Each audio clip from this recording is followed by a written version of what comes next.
పరిచయం నాకు కూడా. మరి ఏంటి వాళ్ళ ఆలోచనలు ఏంటి? దేవుడు నడవద్దు అంటున్నారంటే అది చాలా భయంకరమైన ఆలోచనలు అన్నమాట. అది నడవకూడదు. వాళ్ళతో మీరు ఏకీభవించకూడదు అంటున్నారంటే ఇది చాలా ప్రమాదం.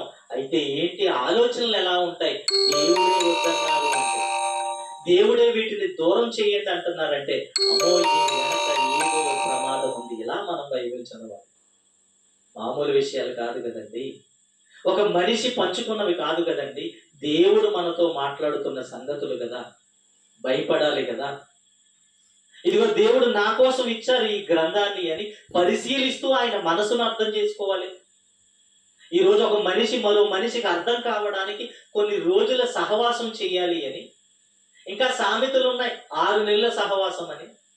మరి దేవుడు ఆయన్ని తెలుసుకోవాలని ఎందుకు అనిపించడం లేదు? అంతేనా? అలంకార ప్రాయంగా వెళ్ళిపోవాలా?